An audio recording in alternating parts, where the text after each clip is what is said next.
Este é Young Hoon Kim, conhecido como a pessoa com o maior QI já registrado, e ele fez uma afirmação ousada e surpreendente. Ele acredita que Jesus voltará durante a nossa geração. Ele insiste que essa crença não vem apenas do raciocínio humano, mas de uma revelação divina. Kim afirma com convicção que Jesus Cristo voltará ainda nesta geração. Ele diz que essa verdade lhe foi revelada por Deus Pai e pelo Espírito Santo. Essa declaração chamou a atenção da mídia em todo o mundo. No entanto, o próprio Jesus advertiu claramente que ninguém sabe o momento exato de sua volta, nem mesmo ele. Ainda assim, Jesus deu sinais proféticos para aqueles dispostos a prestar atenção, a fim de reconhecer a aproximação da sua segunda vinda. Kim afirma ter estudado profundamente todas as profecias já cumpridas, os acontecimentos recentes do mundo e cada símbolo encontrado no livro de Apocalipse. Segundo ele, todos esses sinais apontam para uma única conclusão: estamos vivendo na geração final. A mente de Kim vai muito além da inteligência humana comum. Enquanto outros gênios famosos, como Albert Einstein e Stephen Hawking, tinham QIs em torno de 160, o de Kim teria alcançado impressionantes 274. Ele detém o recorde mundial de maior QI, com um nível de inteligência além do que a maioria das pessoas consegue imaginar. Kim estudou extensivamente as profecias bíblicas, textos apócrifos antigos, os manuscritos do Mar Morto e os padrões matemáticos sagrados, que, segundo alguns, estão escondidos na Bíblia hebraica. Ele está plenamente convencido de que tudo se encaixa perfeitamente, sem contradições. Mas será que a pessoa com o maior QI do mundo pode realmente desvendar os segredos da Bíblia e determinar o momento do fim? A Bíblia nos adverte a não focar em tentar prever quando Cristo voltará. Mesmo os discípulos, caminhando ao lado de Jesus ressuscitado, tinham esse mesmo desejo. Eles perguntaram abertamente: Senhor, é agora que o Senhor vai restaurar o reino de Israel? Eles queriam uma data, um sinal claro, uma resposta específica. Jesus respondeu de forma simples, e sua resposta é a chave para entender essa questão. Não cabe a vocês saber os tempos ou as datas que o Pai estabeleceu pela sua própria autoridade. Ele não disse que é difícil saber, nem sugeriu que há um código oculto. Ele disse claramente: isso não é para vocês. Essa informação não está apenas escondida, ela foi reservada por Deus. Nenhuma inteligência humana, nenhum esforço profético, nem mesmo as visões mais intensas podem revelá-la. Tentar fazer isso é como tentar controlar a vontade de Deus. Mas o que acontece quando as pessoas escolhem ignorar esse aviso? Ao longo dos anos, inúmeras pessoas afirmaram saber o momento exato da volta de Jesus, e todas estavam erradas. Em 1844, um homem chamado William Miller se envolveu profundamente no estudo de profecias. Através de cálculos minuciosos, declarou que Jesus voltaria em 1844. Seu raciocínio parecia tão convincente que reuniu muitos seguidores. Milhares, cheios de esperança, venderam seus bens, abandonaram suas casas e se reuniram em colinas e igrejas, esperando subir aos céus. O dia chegou e nada aconteceu. O silêncio que se seguiu foi devastador. A esperança rapidamente se transformou em profunda decepção. Esse evento ficou conhecido como o Grande Desapontamento. Milhares de pessoas ficaram arrasadas e confusas. Algumas até abandonaram completamente sua fé. Mas será que aprendemos com esse erro? A história sugere que não. As testemunhas de Jeová previram o retorno de Cristo em 1914, depois em 1925 e novamente em 1975. Cada uma dessas previsões fracassadas deixou muitas pessoas desiludidas e confusas. Mesmo em tempos mais recentes, o mesmo erro se repetiu. Um pregador chamado Harold Camping usou seus programas de rádio para anunciar que o mundo acabaria em 21 de maio de 2011. O dia chegou, mas a vida seguiu normalmente. Esse ciclo continua se repetindo. Alguém afirma ter certeza, dá uma data específica e acaba completamente errado. O perigo dessas previsões não está apenas em parecer tolo depois. Elas abalam a fé. As pessoas ficam desanimadas, os céticos zombam e, o pior de tudo, os crentes perdem o foco do que realmente importa. No entanto, ao mesmo tempo, a Bíblia nos dá orientações importantes. Ao longo de suas páginas, há sinais proféticos, indicadores claros, que, quando cumpridos, mostram que a volta de Cristo está se aproximando. Estudiosos da Bíblia, especializados em profecias, passaram anos estudando esses sinais e perceberam que muitos já se cumpriram e outros estão acontecendo agora. Então, será que a previsão de uma das mentes mais inteligentes do mundo pode estar de acordo com o que a Bíblia revela? Vamos analisar essa questão mais profundamente. Imagine um dia tranquilo em Jerusalém. Os discípulos de Jesus caminhavam com ele, admirando o templo majestoso que se erguia na cidade. Parecia inabalável. Nada parecia capaz de destruí-lo. Mas Jesus olhou diretamente para eles e disse algo chocante. Vocês estão vendo todos esses edifícios? Eu lhes digo a verdade. Não ficará pedra sobre pedra. Todas serão derrubadas. O templo era o maior tesouro de Israel. Como ele poderia ser destruído? Parecia impensável, quase absurdo, mas Jesus nunca falava por acaso. Agora, avancemos cerca de 40 anos, até o ano 70 d.C. O poderoso exército romano atacou a cidade. O templo logo foi incendiado. Um historiador da época chamado Flávio Josefo testemunhou tudo e escreveu sobre os acontecimentos. Ele descreveu como os soldados romanos, furiosos, começaram a desmontar o templo pedra por pedra. Por quê? Porque o fogo intenso havia derretido as decorações de ouro do templo, fazendo com que o ouro líquido escorresse pelas rachaduras entre as pedras. Os soldados queriam recuperar cada pedacinho. No final, não restou pedra sobre pedra, exatamente como Jesus havia dito. A profecia, que era uma promessa de eventos futuros, foi cumprida exatamente como havia sido predita. A destruição do templo foi um momento marcante, encerrando um capítulo na história.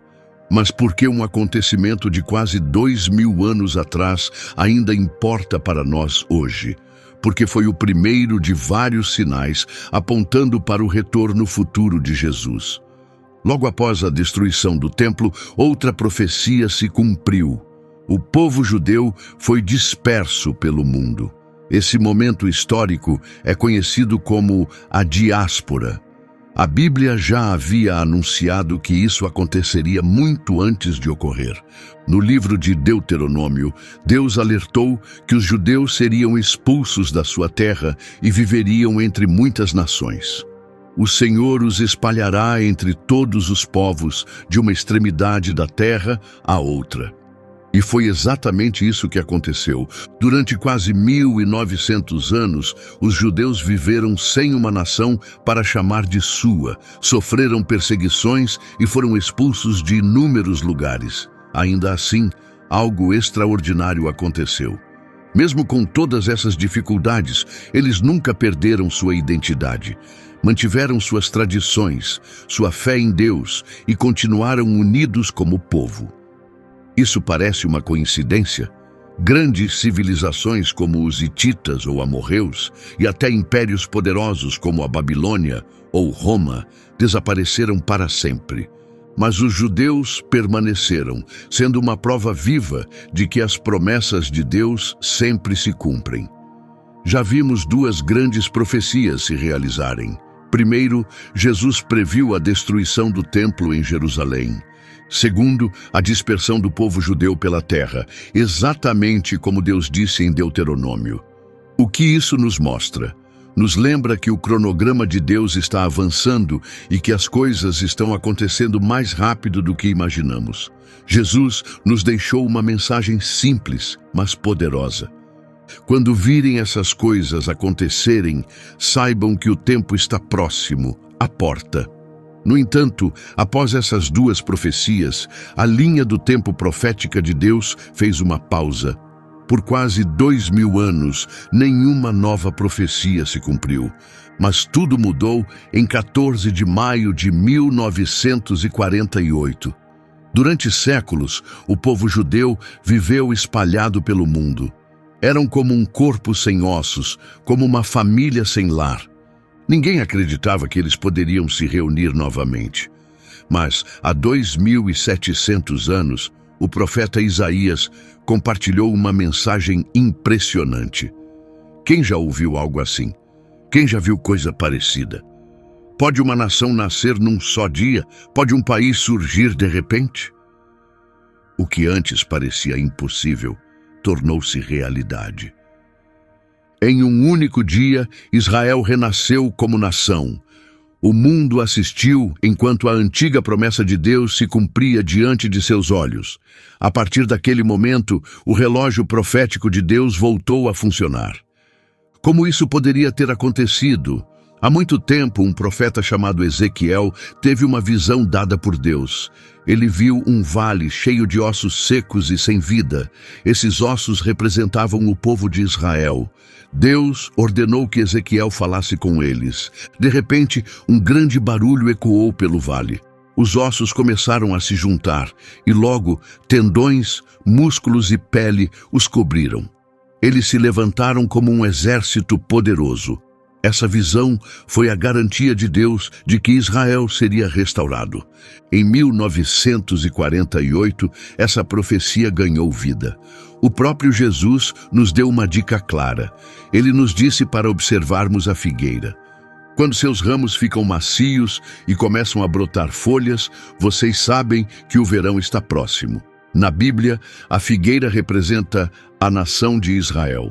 Durante 2 milênios, ela esteve sem vida, abandonada. Mas em 1948, novos brotos surgiram. Isso se tornou um dos sinais mais claros, como se um cronômetro tivesse começado a contar rumo a algo grandioso. Jesus não falou apenas de um sinal. Ele mencionou vários sinais acontecendo ao mesmo tempo. Uma dessas profecias também está se cumprindo agora. As boas novas do reino de Deus seriam levadas a toda a terra como testemunho a todas as nações. E então viria o fim. Veja estes dados impressionantes. A Bíblia já foi traduzida para 3.495 idiomas, alcançando 98% das pessoas no mundo. A organização Wycliffe Bible Translators informa que a cada 10 dias é concluída uma nova tradução para uma língua que nunca teve a Bíblia antes. Em 1900, mais da metade do mundo nunca tinha ouvido o nome de Jesus. Hoje, esse número caiu para cerca de 3%. Estamos vendo as palavras de Jesus se tornarem realidade diante dos nossos olhos. Outro sinal parece estar acontecendo também. As dores de parto começaram. Jesus disse que haveria rumores de guerras e guerras reais. Nações lutariam contra nações. Doenças, fome e terremotos ocorreriam em várias regiões. Mas esses são apenas os primeiros sinais, como as primeiras dores antes do nascimento. Jesus os comparou às contrações de uma mulher antes de dar à luz. Essas dores começam leves, mas se tornam mais fortes e frequentes até o nascimento do bebê. Com esses avisos é a mesma coisa. Eles não ocorrem isoladamente, mas aumentarão em intensidade e frequência à medida que o fim se aproxima. Somente no século XX, 108 milhões de pessoas perderam a vida em guerras, mais do que em todos os séculos anteriores somados. Atualmente, há 56 conflitos ou guerras ocorrendo simultaneamente no mundo. Existe outro detalhe fascinante. Em Mateus 2, a palavra grega usada por Jesus para dor é Odin, que significa especificamente dor de parto. Não é qualquer tipo de dor. É o sinal do desconforto que vem antes do nascimento de algo novo. Até agora, vimos profecias que já se cumpriram e outras que talvez estejam se realizando hoje. Mas a Bíblia também fala claramente sobre eventos futuros que acontecerão antes da volta de Cristo, que virá de forma inesperada, como um ladrão à noite. É assim que as Escrituras descrevem a volta de Jesus. Primeiro, algo extraordinário acontecerá. O próprio Senhor descerá do céu com um forte brado, com a voz de um arcanjo e ao som da trombeta de Deus. Naquele momento, os que morreram crendo em Cristo ressuscitarão primeiro. Milhões de crentes desaparecerão repentinamente da terra para se encontrar com Ele nos céus. Esse momento é conhecido como o arrebatamento, mas a grande pergunta é: o que acontece com os que permanecerem na terra? Depois que os seguidores de Jesus forem levados, surgirá uma figura poderosa que tomará o controle. Ele será alguém que enganará muitos com seu carisma e discursos impressionantes. A Bíblia o chama de o homem do pecado, que se sentará no templo de Deus e afirmará ser Deus. Esse homem, conhecido como o Anticristo, fará um acordo de paz com Israel que durará 7 anos. Esses 7 anos serão um período terrível, chamado pela Bíblia de a Grande Tribulação. Embora esse líder fale de paz, ele trará guerra e grande sofrimento. No livro de Apocalipse, João menciona ter visto um templo em Jerusalém, um templo que hoje não existe. Mede o templo de Deus, o altar e os que nele adoram. Isso mostra que o templo será reconstruído durante esses eventos finais. Todas essas passagens apontam para um templo real em Jerusalém que ainda precisa ser reerguido. Aqui está algo interessante. Você sabia que já estão sendo feitos preparativos em Israel para reconstruir o templo? Há planos detalhados, materiais prontos e até sacerdotes treinados. Tudo está preparado para que essa profecia se cumpra. No meio desses 7 anos, após 3 anos e meio, o Anticristo quebrará seu acordo de paz. Quando virem a abominação que causa desolação, de que falou o profeta Daniel, no lugar santo, então os que estiverem na Judéia fujam para os montes. Isso mostra que ele fará algo horrível e ofensivo dentro do templo, revelando sua verdadeira natureza maligna. Depois disso, Jesus voltará à terra, mas desta vez não será em segredo. A Bíblia diz: eis que ele vem com as nuvens, e todo olho o verá. Ele retornará a um lugar específico, o Monte das Oliveiras, o mesmo monte de onde subiu ao céu há 2000 anos. Muito tempo atrás, o profeta Zacarias escreveu: naquele dia, os pés dele estarão sobre o Monte das Oliveiras. Quando Jesus voltar, algo incrível começará. Um período de 1000 anos em que ele governará o mundo a partir de Jerusalém. E vi tronos, e os que se assentaram sobre eles viveram e reinaram com Cristo por 1000 anos. Esse tempo será conhecido como o milênio, um mundo sem guerras, sem maldade, sem injustiça e sem sofrimento. Para entender como isso é raro, pense nisto. Em toda a história da humanidade, houve apenas cerca de 268 anos sem guerras em lugar algum do planeta. O governo pacífico de Jesus durará quase 4 vezes mais do que todos esses anos raros sem guerra. No entanto, esse ainda não será o capítulo final. Após os 1000 anos de paz, virá o momento do julgamento diante do grande trono branco. Vi um grande trono branco, e aquele que estava assentado nele, e os mortos foram julgados de acordo com o que estava escrito nos livros.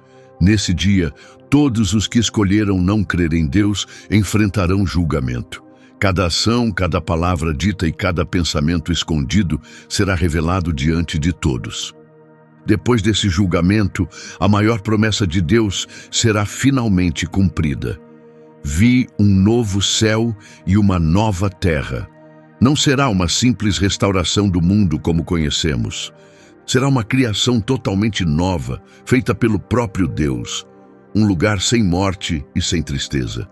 Muitas das profecias da Bíblia já aconteceram com precisão absoluta. Vemos evidências delas ao nosso redor. Mas e quanto às profecias que ainda aguardam cumprimento? O arrebatamento, a tribulação, a ascensão do anticristo, o milênio, o novo céu e a nova terra. Se as profecias passadas se cumpriram com tanta exatidão, por que duvidar das futuras? No entanto, há algo importante que muitos cristãos esquecem. Às vezes, os crentes tratam a profecia como um enigma a ser resolvido, um mistério a ser decifrado. Tentam prever datas, discutem sobre quem seria o anticristo, focam em detalhes sobre o que está por vir. Mas a Bíblia mostra que esse não é o propósito. A graça de Deus, que traz salvação, foi oferecida a todos, e ela nos ensina a rejeitar os caminhos do mal e os desejos mundanos, escolhendo viver com domínio próprio, justiça e fidelidade, enquanto aguardamos a bendita esperança, o retorno do nosso grande Deus e Salvador, Jesus Cristo. Entende o que isso quer dizer? A Bíblia revela o futuro não para satisfazer nossa curiosidade. Ela nos mostra essas coisas para que possamos mudar a maneira como vivemos hoje. E aqui está outro ponto importante. Nem todos os cristãos acreditam da mesma forma sobre como será a volta de Cristo. Alguns acreditam que o reino de Deus já está aqui, vivendo dentro de nós. Outros creem que Jesus reinará fisicamente na terra por 1000 anos. Alguns acham que a igreja precisa melhorar o mundo antes que Cristo volte. Parece complicado, não é? Mas o que mais importa é o seguinte: todos concordam em uma coisa fundamental. Jesus vai voltar e precisamos estar prontos. Aqui está uma verdade fascinante da história. Todas as gerações, desde os apóstolos, acreditaram que estavam vivendo os últimos dias. Será que estavam erradas? De forma alguma. Elas estavam alertas. Viviam como se cada dia fosse realmente importante, como se Jesus pudesse voltar a qualquer momento. Essa mentalidade mudou o Império Romano. Ajudou a acabar com a escravidão. A expectativa da volta de Jesus inspirou a criação de hospitais e promoveu mudanças duradouras no mundo. Por quê? Porque quando você vive com a esperança de que seu rei pode voltar a qualquer instante, você não desperdiça a sua vida parado. O próprio Jesus deu este alerta claro: fiquem atentos, pois vocês não sabem a hora exata em que o Senhor virá. Estar atento não significa apenas não dormir.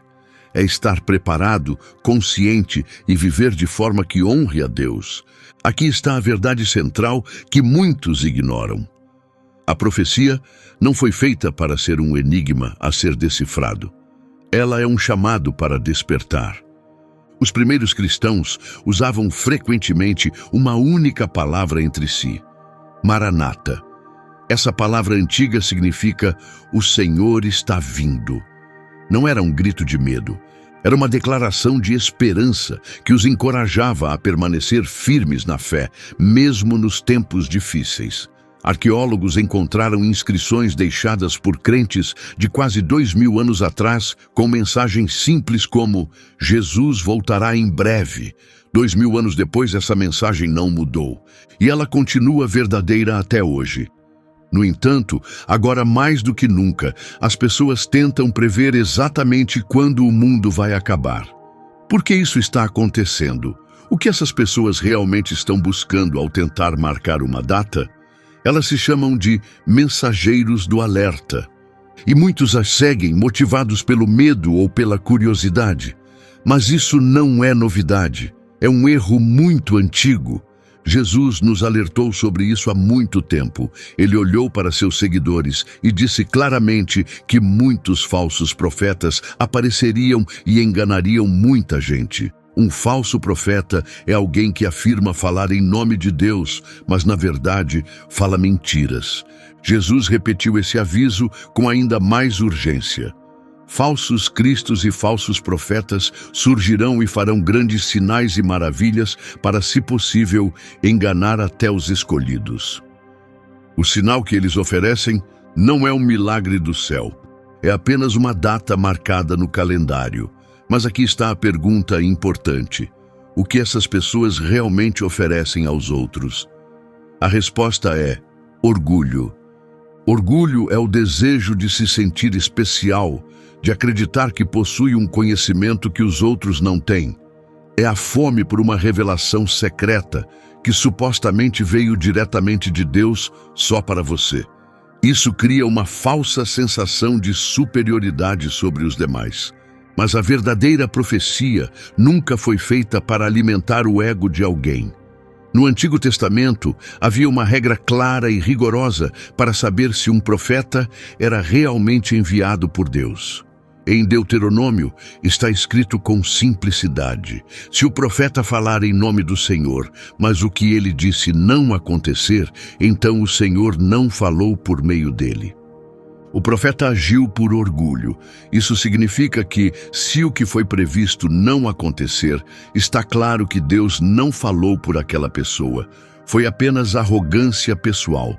Nos tempos antigos, falsos profetas podiam até ser condenados à morte por espalhar mentiras. É por isso que o apóstolo João deu uma instrução direta, não apenas um conselho. Amados, não creiam em qualquer espírito, mas testem os espíritos para ver se vêm realmente de Deus. Quando a Bíblia fala em testar os espíritos, ela está nos dizendo para examinar com cuidado os ensinamentos que ouvimos, verificando se realmente estão de acordo com a verdade de Deus. Se o próprio Jesus, o Filho de Deus, reconheceu que não sabia o dia exato, dizendo que só o Pai sabia, como qualquer ser humano pode afirmar saber mais do que ele? A primeira regra é esta: sempre compare o que as pessoas dizem com a Bíblia. É por isso que os crentes de Bereia foram elogiados, porque conferiam diariamente nas Escrituras se o que ouviam era verdade. Mas e quanto à pessoa que transmite a mensagem? Como saber se ela é confiável? A segunda regra é observar como ela vive. Jesus ensinou isso claramente. Vocês os reconhecerão pelos frutos. Mas que frutos são esses? São as ações da pessoa, suas palavras e o tipo de caráter que ela demonstra. Pense nisso. Árvores ruins não produzem frutos bons. Da mesma forma, se o coração de alguém estiver cheio de engano ou de intenções egoístas, isso acabará se revelando no comportamento. Pergunte a si mesmo: a vida dessa pessoa demonstra verdadeiro amor por Deus e pelas outras pessoas? E há uma regra fundamental: se uma profecia vem de Deus, ela se cumprirá sem falhar. A Bíblia é muito clara sobre isso. Uma profecia verdadeira deve se cumprir por completo, não 90%, nem mesmo 99%. Se você quer entender exatamente o que acontecerá quando Cristo voltar, há um vídeo na tela agora chamado As 7 Trombetas do Apocalipse. Você verá o que a Bíblia descreve: os céus se abrindo, pessoas sendo arrebatadas, o anticristo sendo revelado e, por fim, o Cordeiro voltando para reinar para sempre. Clique no vídeo e acompanhe essa jornada profética. É algo que você não vai querer perder.